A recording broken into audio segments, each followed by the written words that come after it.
بالله من الشيطان الرجيم بسم الله الرحمن الرحيم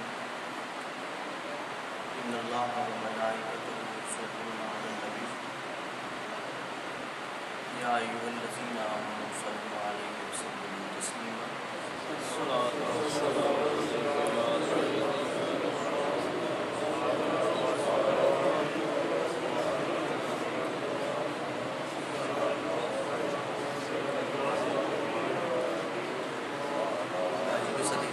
دوستوں بھائیوں،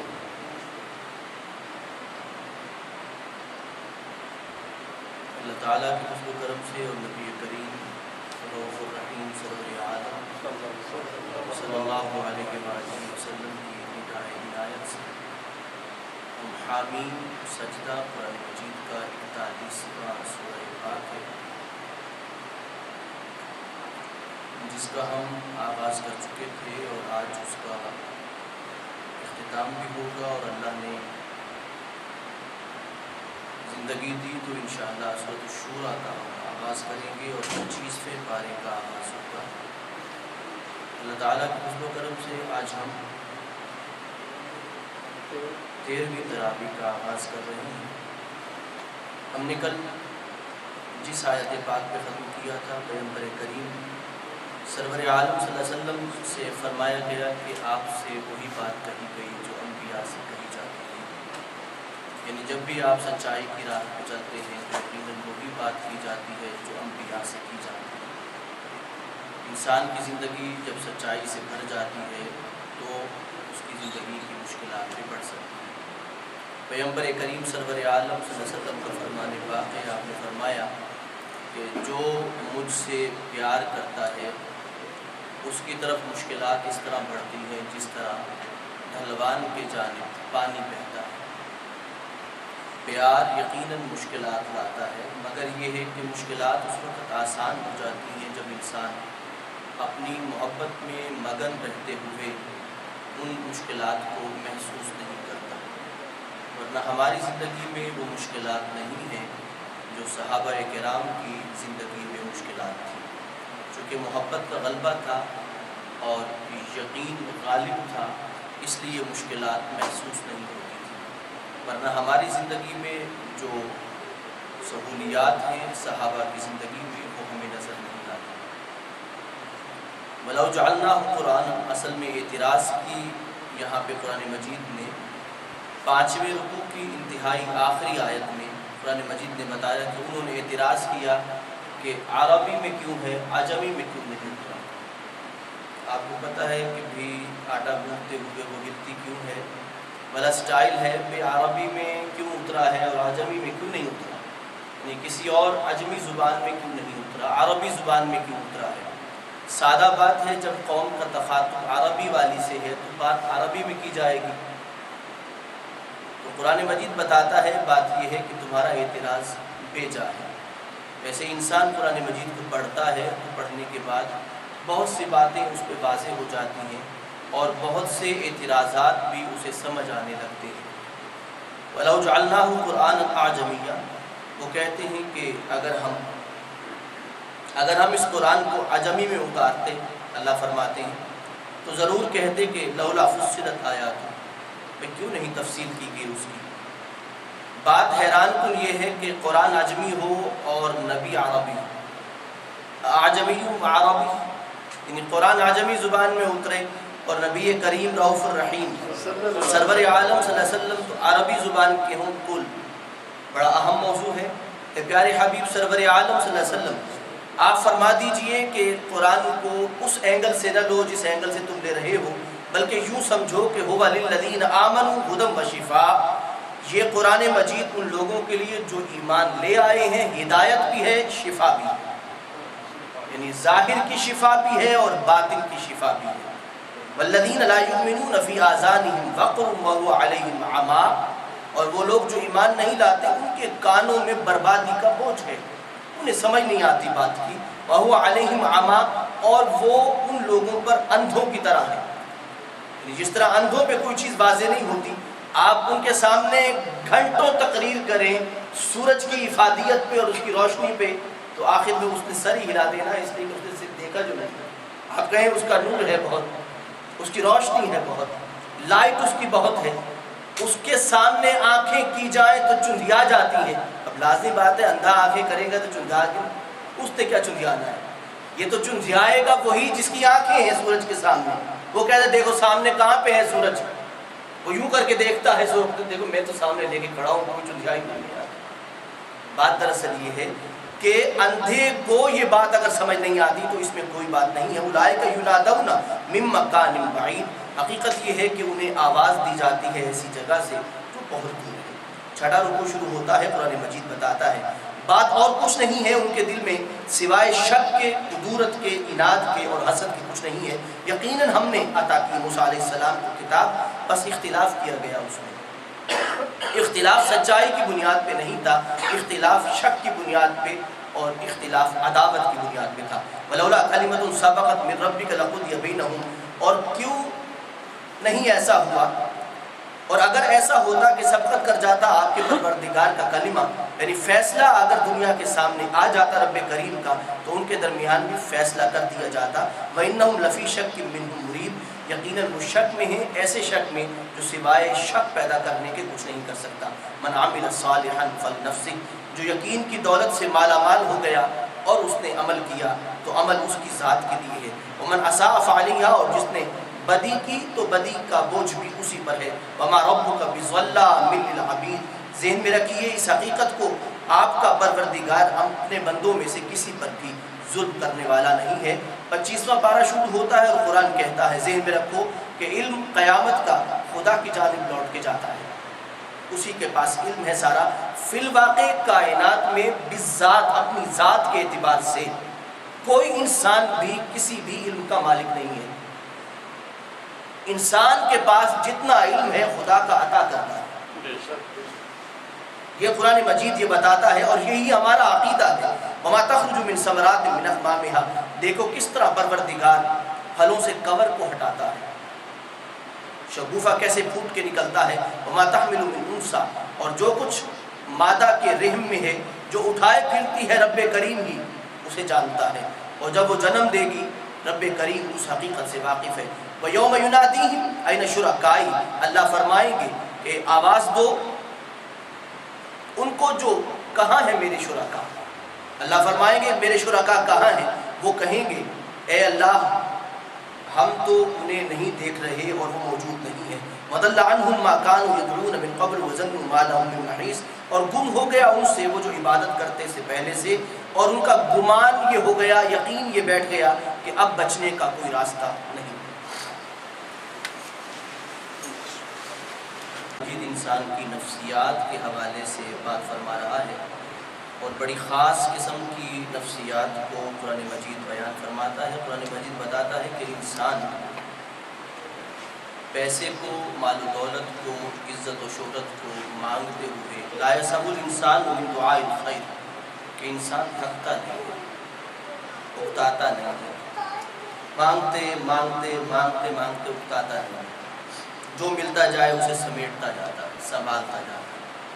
اور پھر یہ ایک اور بات بھی ہے کہ اتنا سمیٹتا ہے کہ پھر دینے کو دل نہیں کرتا، اتنا سمیٹتا ہے لیکن بالآخر سمیٹتے سمیٹتے خود سمٹ جاتا ہے. اتنا سفر ہوتا ہے، کفن میں جیب ہی نہیں. وَإِن مَسَّهُ الشَّرُّ فَيَئُوسٌ قَنُوطٌ، اور اگر اتنا آسائشوں کی زندگی گزارنے کے بعد اگر اسے ذرا سی کوئی تکلیف پہنچتی ہے تو فوراً نا امید ہو جاتا ہے اور آس اس کی ٹوٹ جاتی ہے. بس ذرا سی تکلیف پہنچی، چاہے وہ 2 گھنٹے کے لیے پہنچے، تو انسان واویلا مچا دیتا ہے. اور واویلا اس طرح مچاتا ہے کہ اپنی زندگی کے 40 سال میں پانی پھیر دیتا ہے. خدا نے جو 40 سال 50 سال کی زندگی میں جو آسائشیں، جو سہولتیں، جو تمنائیں، جو آسیں پوری کی ہوں، 2 سیکنڈ کے اندر ان پہ پانی پھیر دیتا ہے. قرآن مجید آگے فرماتا ہے وَإِنْ أَذَقْنَاهُ رَحْمَةً مِنَّا مِنْ بَعْدِ ضَرَّاءٍ، اور اگر ہم اس کو اپنی رحمت چکھاتے ہیں اپنی طرف سے تکلیف کے بعد، مست ہو جو تکلیف اسے پہنچی تھی، لَيَقُولَنَّ هَٰذَا لِي، تو پھر سینے کو تان کے کہے گا، گردن کو اکڑا کے کہے گا یہ میری حکمت ہے، ورنہ میں بڑی مشکلات میں پھنس گیا تھا. میں نے بڑی حکمت اور تدبر کے ساتھ اور بڑے تفکر کے ساتھ ان مشکلات سے نکلا ہوں، یہ میری کاریگری ہے کہ میں نکل گیا ہوں، پر دونوں صورتوں میں وہ خدا کو بھول بیٹھا، مشکلات میں واویلا مچا کے اور آسانی میں اپنی ذات کو اکڑا کے اور تکبر کے ساتھ دونوں طرف سے خدا سے محروم ہو گیا، خدا کی رحمت اور اس کے کرم سے محروم ہو گیا۔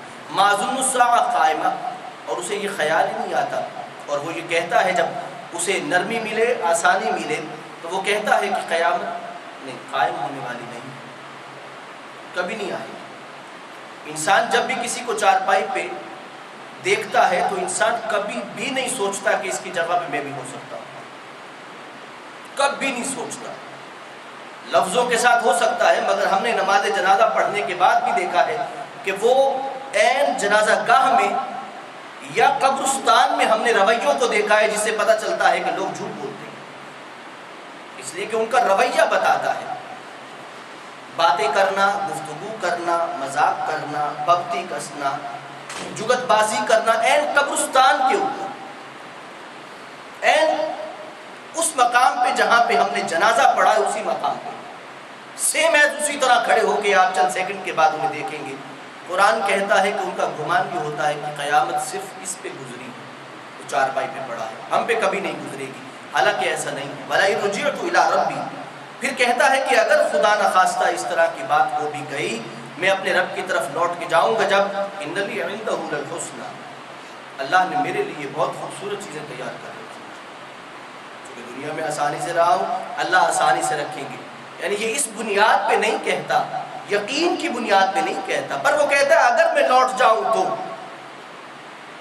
بھئی اگر کوئی کہتا ہے کہ تم مر جاؤ گے اور وہ کہتا ہے اگر میں مر گیا تو بھی میری زندگی اس طرح کی، عمل کی بنیاد پہ نہیں، دولت کی بنیاد پہ کہتا ہے، عمل کی بنیاد پہ تو کہنے والا جو عمل کرتا ہے وہ تو حضرت عمر فاروق جیسا انسان ہو، تو آپ فرماتے ہیں کہ اگر اس کائنات میں قیامت کے دن اعلان کیا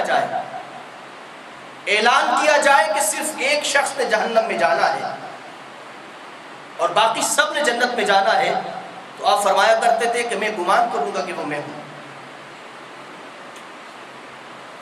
ایک فرد جہنم میں جائے گا، باقی سارے جنت میں جائیں گے۔ آپ سے پوچھا گیا کہ ایسا کیوں ہے؟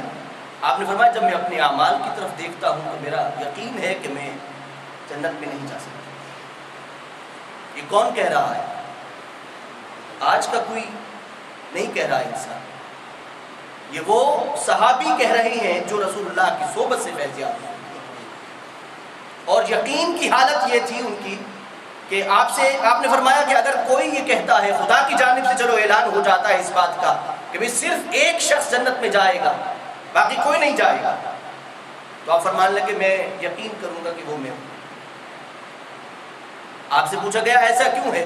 کہنے لگے جب میں نظر اٹھا کے اپنے خدا کی جانب دیکھتا ہوں تو میں کہہ سکتا ہوں کہ میرے جنت میں جانا ہے، جب میں نظر جھکا کے اپنے اعمال کی طرف دیکھتا ہوں تو میرا یقین اس طرف بھی متزلزل ہونے لگتا ہے، اور میرا یقین کہتا ہے کہ میرے اعمال کی بنیاد پہ میں جنت میں نہیں جا سکتا۔ ہم میں سے کوئی بھی فرد اگر اس طرح کا ہے کہ وہ سمجھے کہ میں اپنے اعمال کی بنیاد پہ، اپنی قوت کی بنیاد پہ، اپنے علم کی بنیاد پہ یا عمل کی بنیاد پہ جنت میں جا سکتا ہوں، میں سمجھتا ہوں کہ اس کی خام خیالی ہے۔ اسے بس یہ کہنا چاہیے کہ رب کریم اگر عمل پر کرم کر دیں اور توفیق نصیب کر دیں کہ عمل بھی نصیب ہو جائے۔ فَلَنُنَبِّئَنَّ الَّذِينَ كَفَرُوا، ضرور ہم خبر دیں گے ان لوگوں کو جن نے کفر کیا ان اعمال کے ساتھ جو انہوں نے کیے، وَلَنُذِيقَنَّهُم مِّنْ عَذَابٍ غَلِيظٍ، اور ضرور یقیناً ہم ان کو عذاب دردناک دیں گے۔ وَإِذَا أَنْعَمْنَا عَلَى الْإِنسَانِ، اور جب ہم انسان کو نعمتیں دیتے ہیں آغدا تو پھر منہ پھیر لیتے ہیں، وَنَأَىٰ بِجَانِبِهِ، اور اگر اسے خدا کی بات کو نظر بھی آئے کہ بھی اس میں خدا کی راہ میں دینا ہے یا خدا کے حوالے سے کوئی محنت کرنا ہے، وَنَأَىٰ بِجَانِبِهِ، پہلو تہی کرتا ہے، دامن بچا کے چلا جاتا ہے۔ وَإِذَا مَسَّهُ الشَّرُّ، اور جب اسے تکلیف پہنچتی ہے، فَذُو دُعَاءٍ عَرِيضٍ، پھر بڑی چوڑی چوڑی دعائیں مانگتا ہے، لمبی بھی نہیں۔ قرآن نے لمبی نہیں کہا، اگر عریض نہ ہوتا طویل ہوتا، دعائیں طویل قرآن کہتا، لیکن دعائیں عریض کہا ہے کہ یوں کر کے ہاتھ پھیلاتا ہے، یوں کر کے ہاتھ کر کے کہتا او یا اللہ دیں گے، مجھے عطا فرمانا ہے رب کریم. اس طرح کر کے مانگتا ہے, چوڑی دعائیں مانگتا ہے رب سے. پھر لمبی تو مانگتا ہی ہے مگر چوڑی کر کے مانگتا ہے, جیسے ذات اس کی بگڑ جائے, مگر جیسے اسے نعمت ملتی ہے پھر اسی طرح ہو جاتا ہے. مگر یہ ان لوگوں کے بارے میں ہے جو قرآن مجید کا فہم نہیں رکھتے اور آخرت پہ یقین نہیں رکھتے. فرما دیجیے پیارے حبیب سرور عالم صلی اللہ علیہ وسلم, لوگوں سے پوچھئے کیا تمہارا خیال ہے کہ اگر اللہ کے ہاں سے ہو, یہ ساری باتیں اللہ کے ہاں سے ہو, پھر بھی تم کفر کرتے ہو. اور ذہن میں رکھو کہ کون اس سے زیادہ گمراہ ہے جو ضد کی بنا پہ حقیقت سے دور ہو گئے. ضد کی بنا پہ, عداوت کی بنا پہ, دشمنی کی بنا پہ جو حق سے دور ہو جائے وہ یقیناً بہت برباد ہو. عالم صلی اللہ علیہ وسلم کا فرمانے واقعہ آپ نے فرمایا کہ دعا و مخ العبادہ, دعا جو ہے وہ عبادت کا مغز ہے. یعنی جس طرح انسان کا دماغ انسان کے بدن کے لیے ضروری ہے, اسی طرح انسان کی زندگی کے لیے دعا بھی ضروری ہے.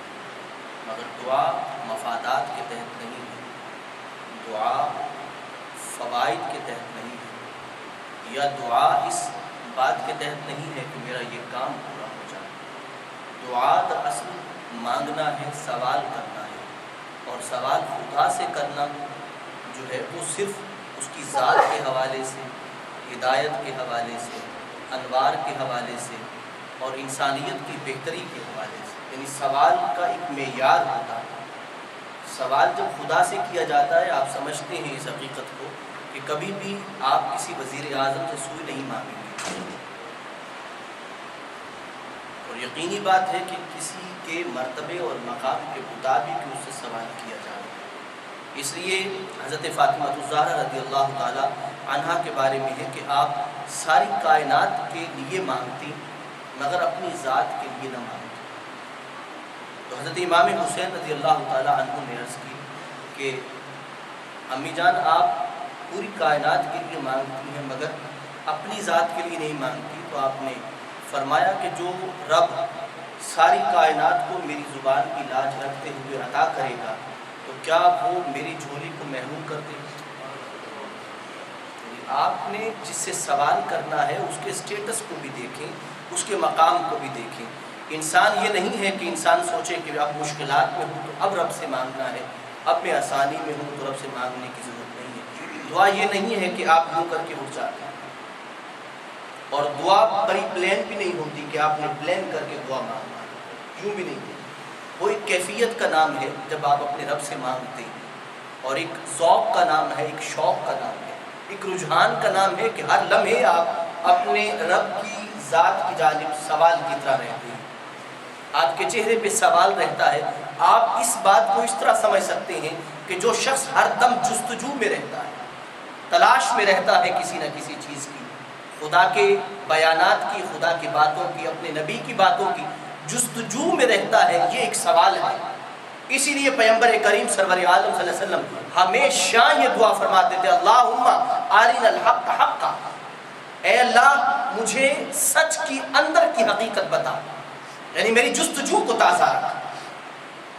وارزقنا اتباعہ, اے اللہ جب وہ اس کی جستجو پوری ہونے لگے اور وہ چیز مجھ پہ واضح ہو جائے تو مجھے اس کی اتباع کی توفیق عطا فرما.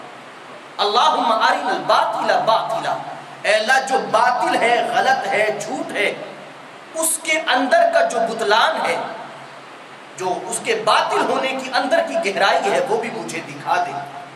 اور ورزقنا اجتنابا, اے رب کریم اس سے بچنے کی توفیق عطا فرما. مقصود یہ ہے کہ جستجو زندگی میں جب انسان کے رہتی ہے تو سوال رہتا ہے, اور سوال جو ہے فی الواقع خدا سے اس طرح رہتا ہے کہ انسان یہ نہیں ہے کہ مسجد میں آئے گا, نماز پڑھے گا تو دعا مانگے گا, یوں نہیں ہوتا. دعا کا مطلب مانگنا ہے آپ کا, اور اس طرح مانگنا ہے کہ ہر لمحے آپ نے مانگنا ہے. اور ہر لمحے مانگنے کا طریقہ جو ہمیں پیغمبر نے سکھایا وہ یہی ہے کہ اللہم ارنا الحق حقا, اے اللہ سچائی کے اندر کی حقیقت دکھا دے. مقصود یہ ہے کہ آپ میں جستجو ہونی چاہیے, بیداری ہونی چاہیے, اور جو چیز سمجھ نہ آئے اسے رب کی طرف رجوع کریں. یہ ہے دعا کا انداز. صرف نماز کے بعد کی دعا نہیں ہے. ہم نے تو اصل میں دعا کو بھی اختلاف کی وجہ بنا دیا. نماز جنازہ کے بعد کی دعا بہت بڑا اختلاف کا مسئلہ ہے, بڑے جھگڑوں کی بنیاد ہے. نماز جنازہ کے بعد دعا مانگنی چاہیے کہ نہیں مانگنی چاہیے. وہ خدا کے بندوں، دعا کا بھی کوئی ٹائم ہے، دعا کا بھی کوئی وقت ہے، دعا کی بھی کوئی لیمٹ ہے۔ ہر لمحے خدا سے دعا مانگنا، خدا سے مانگنا، خدا سے جستجو رکھنا، خدا سے سوال کرنا ہر لمحے لازم ہے۔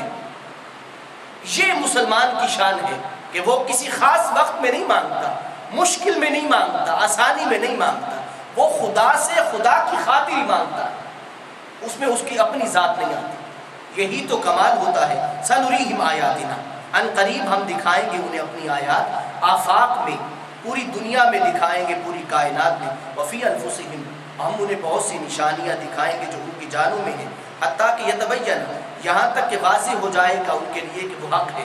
اولم یکفی ربک انہ علی کل شیء شہید، کیا آپ کا پروردگار کافی نہیں ہے اس بات پہ کہ وہ ہر شے کی گواہی دینے والا ہے؟